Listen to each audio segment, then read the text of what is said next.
Welcome back. Thought you'd rejoin us. Paul Williams and Phil King from Sheffield Wednesday's League Cup winning team of 1991 rejoin us at this point. And let's not forget, it was a promotion winning team as well under Ron Atkinson.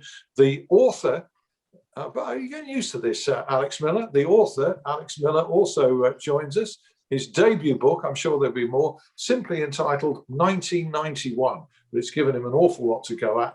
He's interviewed many of the players. I know he's interviewed Ron Atkinson. Ron Atkinson done the foreword to the book. Is that right, Alex? Yeah, he was very generous with his time, Ron. Another one that I managed to catch when he wasn't allowed to nip down to the boozer and all the rest of it. So, yeah, got a few chats in with him. And like you say, he wrote the foreword, which was a great thrill for us.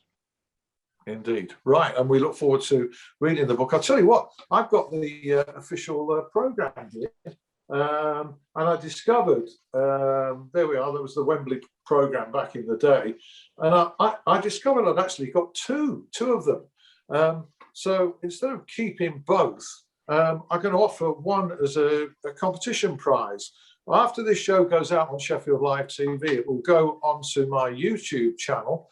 And all you have to do, if you want to win a copy of the Wembley programme from the 1991 Rumbelows League Cup final, just watch the programme on YouTube and leave a message to that effect on the YouTube channel, and I'll pick a winner based on the best comment.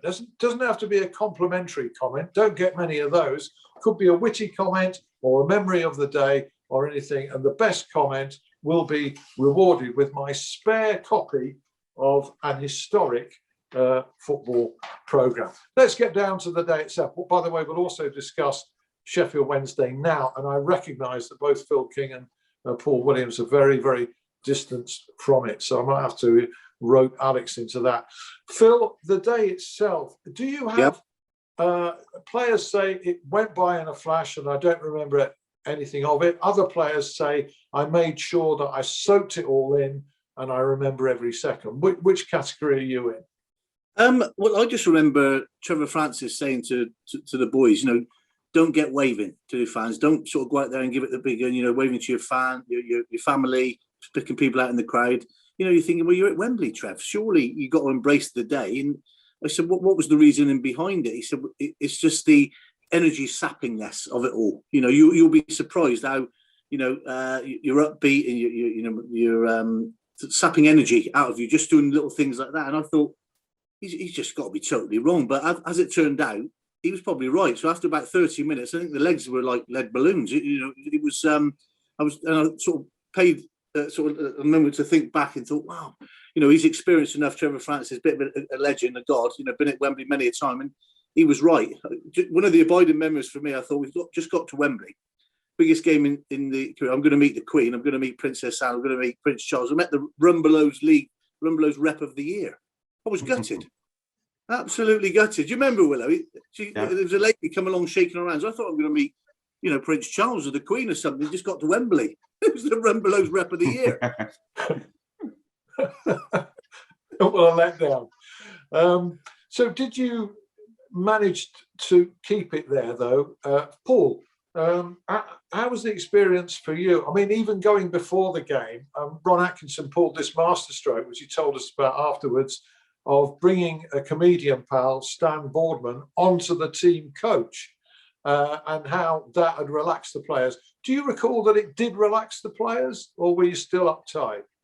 No, I think it was a master plan by, Ron. He knew that most of the team hadn't really played at that level before or had that many experiences at Wembley. And again, he was a comedian. He was funny. He was a familiar face. And I think he did a great job in making sure that we were calm with that 40-minute drive to Wembley. I think, again, one of Ron's master strokes in terms of understanding his players, understanding the needs and providing resources to fulfill the needs of the players, which was to calm them down, because it could be a nerve-wracking situation traveling from A to B.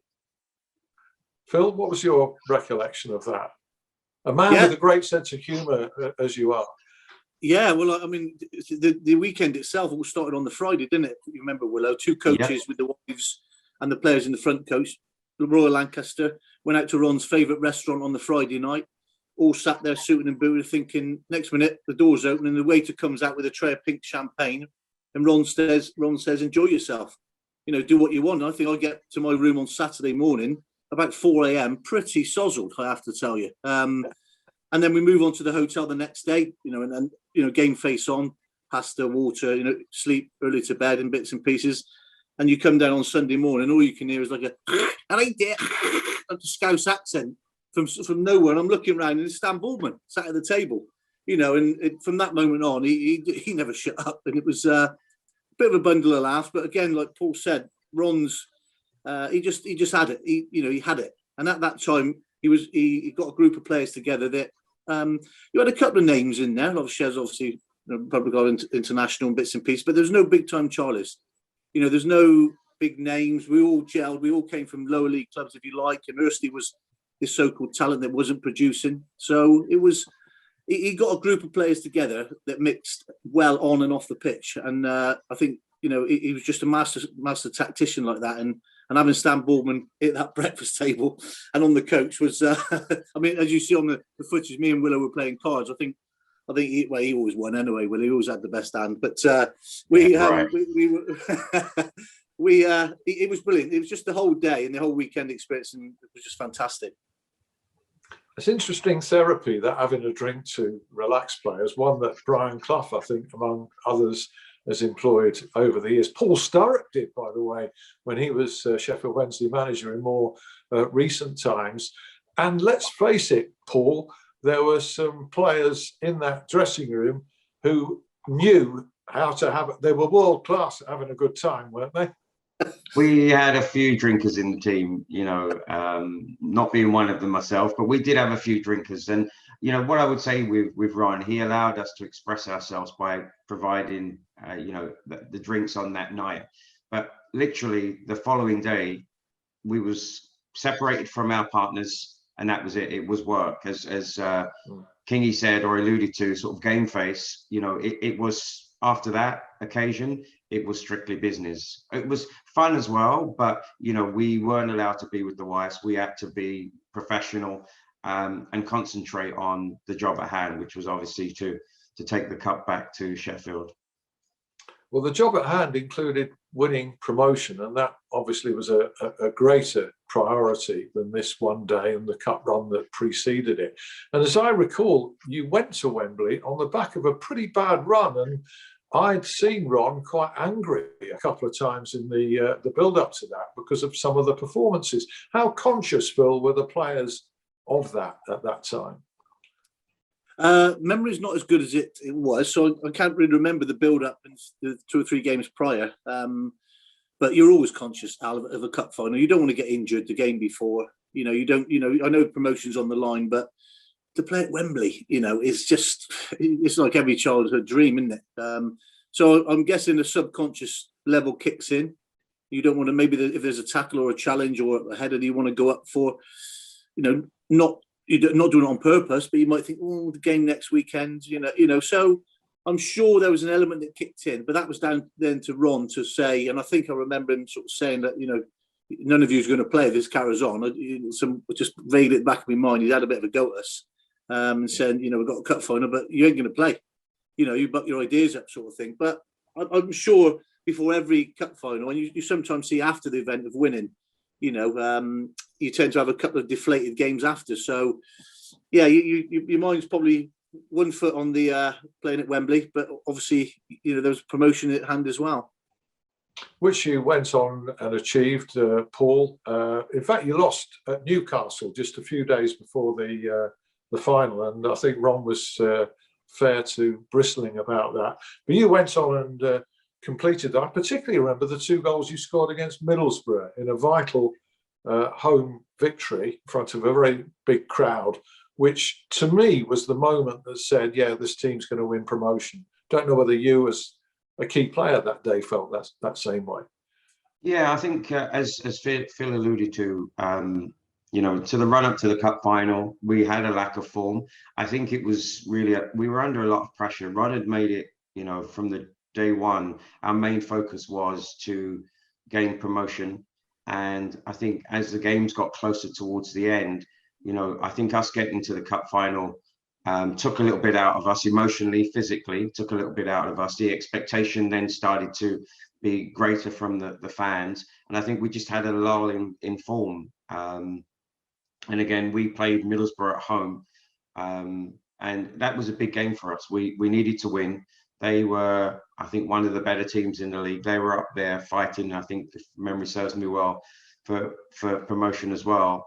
So it was a big game for us. And I also think the spectators, the crowd got behind us. And I think, under that pressure, I think we just felt that maybe one more game or a couple more games, winning a couple of games would get us to that position of being in the Premiership or Division 1, whatever it was at that day. But I remember the game well.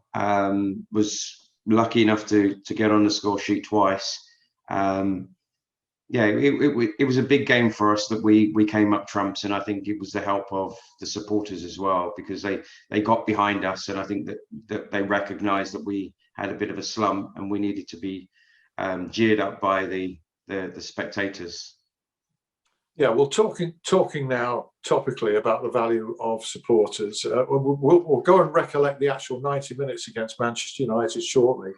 But the European Super League has come and gone in a puff of smoke, and I hope there's applause from Phil King, and I hope there's a very large blaze underneath it, and that the backsides of various football club owners are ablaze at the moment, and stay so, and that there's no buckets of water to throw in their direction, because what an abomination that has been. Guys, can you sum up in a few brief words without swearing how you feel on the issue?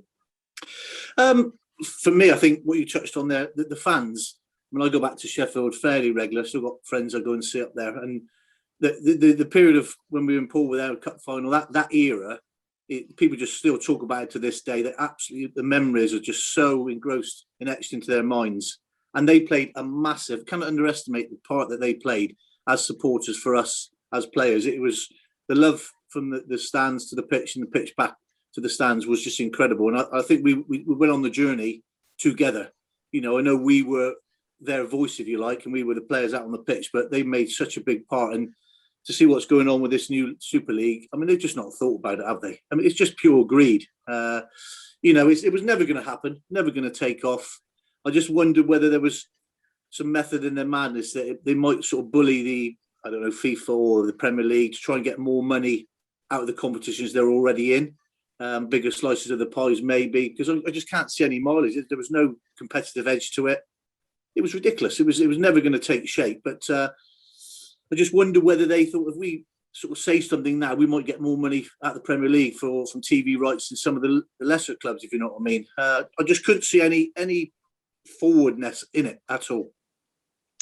Paul, I mean, there you were as a second-tier team winning a major trophy, which is pretty rare, and getting promotion back to the top flight. The kind of route to the top that 6 clubs in our country and others around Europe were trying to close off and stop that happening, Paul. Yeah, in fairness, my naivety being here, I'm not too well adverse in what's going on, but what I've been led to believe, I just don't understand the value in what they're trying to achieve.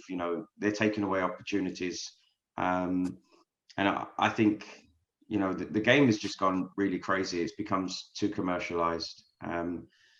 So, I'm not averse with what exactly is going on. I think the announcement, was it 2 days ago or yesterday, the big announcement? Yeah, came? Sunday, I think it was announced. Yeah. And, very quickly it was put to bed by retreating clubs. But the really significant thing was that I think it's a tip of a very large iceberg within the game. There's a message in there for clubs across football about listening to supporters, and it was almost for me, as if to use another analogy, that all this red hot lava was underneath, an event was created in what turned out to be a volcano by this attempt to form a European Super League, and the real voice of football spoke. Alex, what's been your take on it?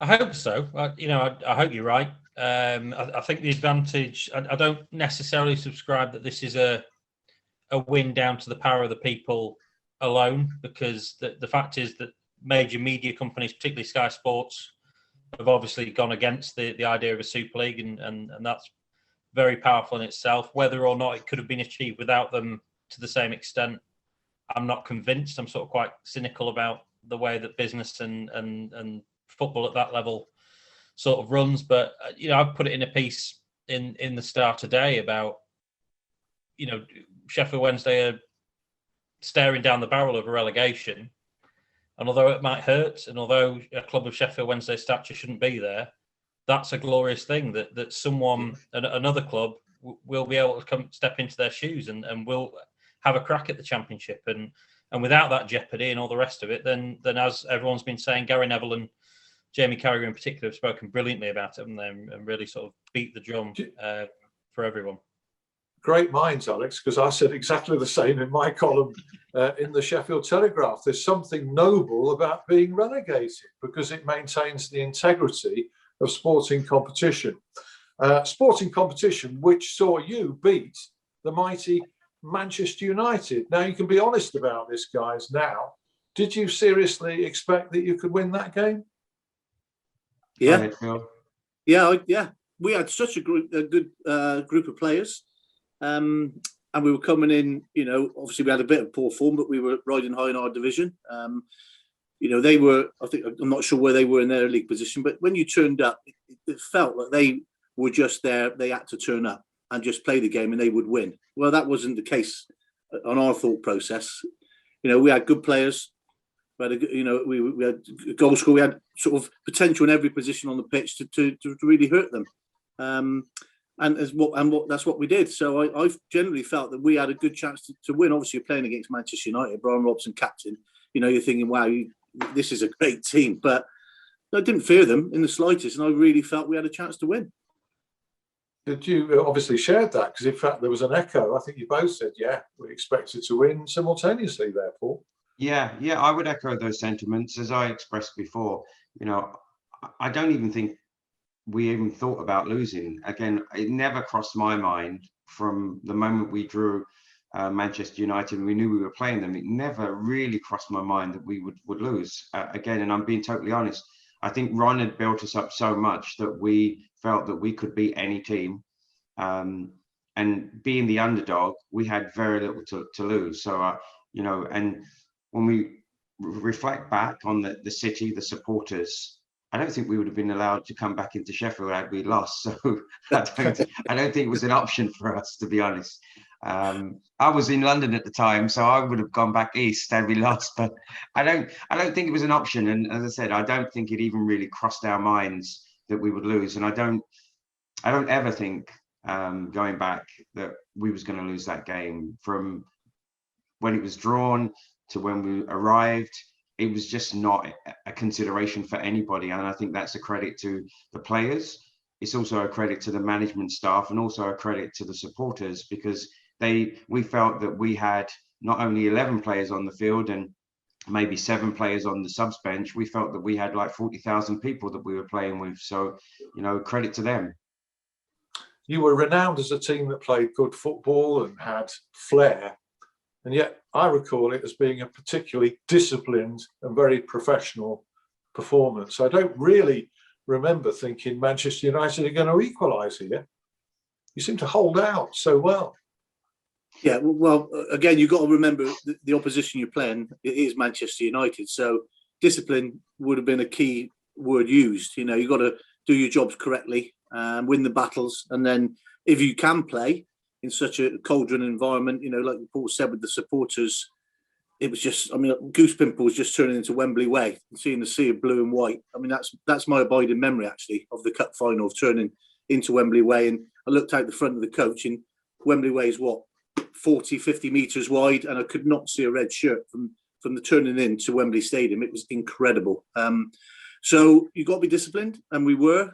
Whether it was a good game of football, probably would like to have played a little bit more football if we're honest. But at that point, it was all about winning.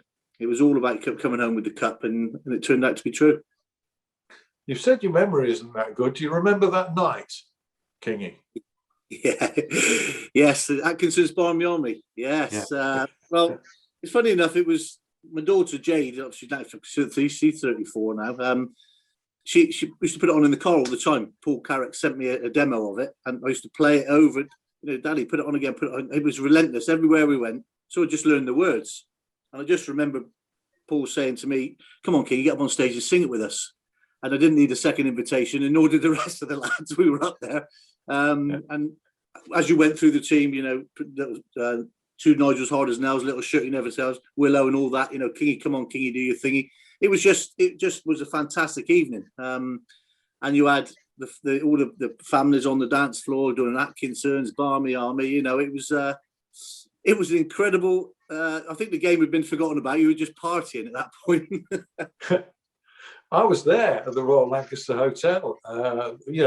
Us media types, we don't need much invitation to down a few bevies, but I do remember Ron singing New York, New York, and it was quite passable, I thought, But then again, we'd all had too much to drink to really be a judge of it. Apart from you, maybe, Paul. I mean, a teetotal man, but did you sort of make an exception that night?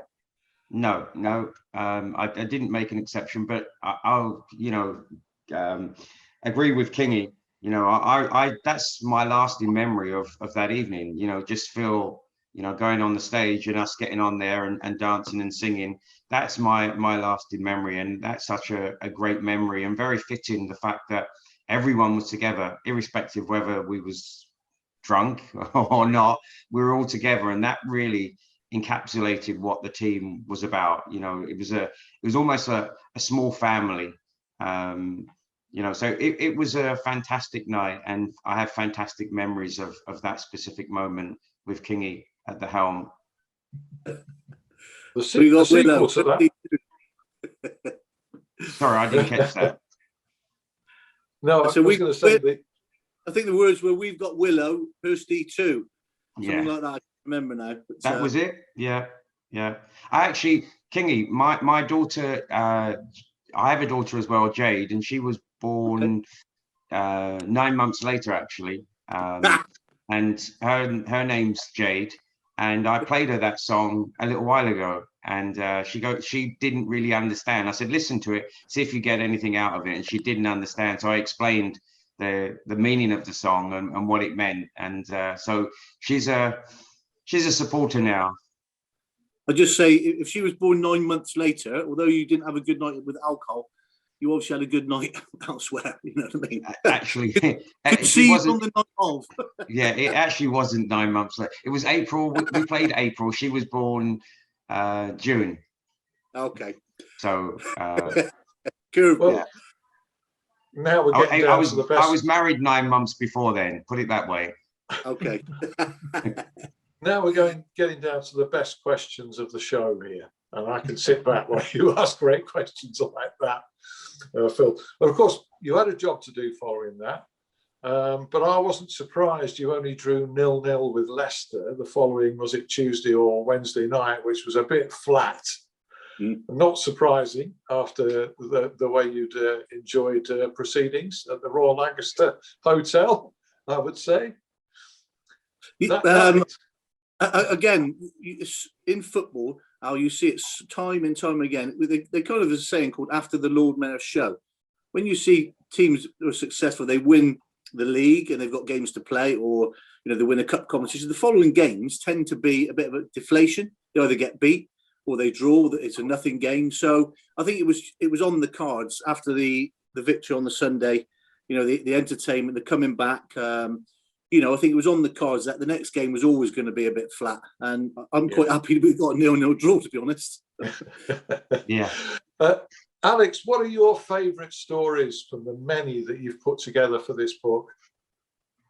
Oh, there's a few. I mean, a few that Kingy might remember or not remember about, escapades in the bar. I think the the biggest booth up from what I can hear was actually after the second semi-final, the Chelsea game, and in Josephine's after that, the senior players were buying the youth cup team some pints and introducing them to some of the fairer sex of Sheffield and that sort of thing. Just some absolutely great tales, really interesting ones. I won't give away his identity, but one of the players that went on to have a great career with Sheffield Wednesday got a telling off. That'd be interesting to hear if Paul and Phil remember this, but got a telling off from Ron for his attitude on the morning of the final, sort of taken to one side, and later on, when everyone was celebrating, took himself off to Hyde Park, sat looking across the Serpentine with a bottle of beer, and he describes that as the moment that something changed in him. And it changed his career, it changed his outlook, and he, as I say, went on to have a great career. So I don't know if that rings true to either of you two guys. No, that's new to me. Yeah. There's a few little tales in there. Really interesting. You two guys, were brilliant. Speaking to you, some great tales, and as I said before, different. And I should say that as well as the forward from Ron, there's a postscript from a young mustachioed journalist who was there more or less every step of the way, Mr. Biggs. Oh, I was wondering. I couldn't recognise the description there for a minute. Really? Okay. I'll look forward to reading that, Alex. That's intriguing. I don't remember writing it. I'd had a bottle of red wine to write that. That was a bit intriguing, that one, what you've come up with there, Alex. And probably from Willow's reaction as well. Someone had a bottle of beer in Hyde Park and we never saw anything like that. That is something new to me. So it'd be interesting to read. Obviously not giving it away, but to read who that was. I certainly have no idea. Yep, I agree. There's a few. I know, but I'm not going to say. I only know because Alex confided, but I'm not going to spoil it. There's going to be no spoilers here, and hopefully, just before we close the show, hopefully nothing to spoil this 30-year celebration in the reality of a relegation. In fact, it's quite likely to happen. Look, I'm not going to ask you any sort of technical questions because I know, Phil and Paul, you're looking from a long way away, aren't you, at what's going on at the club. Any kind of impressions from a distance, Phil? You are where you are, Al, aren't you? You're in a position of relegation because that's where you want to be. Same as down here at Swindon Town. And my good pal of mine, John Sheridan's just resigned in the week. Ironically, again, we've talked about before, they got a result last night against Portsmouth, 1-3-1.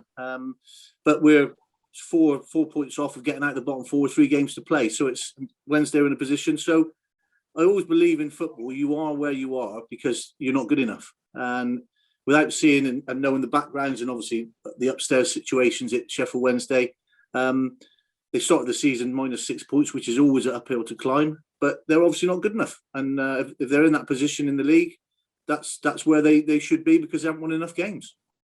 Yeah, fair enough, Paul. I completely agree. Where they are doesn't lie. It does reflect certain things. I don't feel they will probably end up going down. I feel for the supporters. I really do, because the city and it's not great for the city.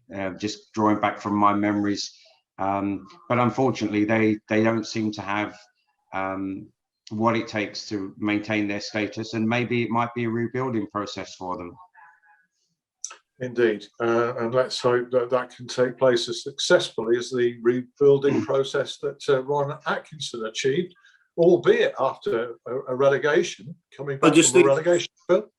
I think it's so hard nowadays, Al, to rebuild because the money you need. I know he's got money, but you've got to have the right manager. He's got to bring in the right players. If he doesn't, you get left with the previous manager's signings, and now we're talking astronomical amounts of wages. You're trying to get them off the wage bill, and then bring other players in. So you've got to get it right. You've got to look from the top down and restructure and do it properly. I mean, Ron brought players in. Our wages weren't very good. We were good players. We played well together. Now players on so much money. If you get it wrong, it's a disaster. So it's a tough to be a chairman and be a selector of managers and who you bring in and what the club does. Obviously, you know, it's really hard. I wouldn't want to be a manager, put it like that. It's just too hard. You know. Yeah. Just a final word from Paul on that. You're a coach. You've never been a manager, I don't think. No. And you wouldn't want to be either? No, it's not for me. I enjoy what I do at the moment. I think the stress and strain of being a manager in today's game, it's a highly stressed position. And to be honest, you're one step away from losing your job almost every week. So it's not something that I would want to be involved in. All right, fair enough. But thanks, guys, for what has been an absolutely fascinating hour. Alex, wish you well with the book. I'm sure that many thousands of Wednesdayites will buy it. I do recommend it, even though I've not read it yet. But I do know the standard of this guy's work, and I know who he's spoken to, and I know it'll be a fantastic read. So get out there and buy 1991 by Alex Miller from Vertical Editions, featuring, among many others, Phil King and Paul Williams. And thank you, guys. It's been fantastic to link up with you again and to share your memories. Brilliant stuff. Many thanks. And thank you to you for watching. Hope you've enjoyed. We'll be back with another show very soon, I hope. See you then. Bye-bye.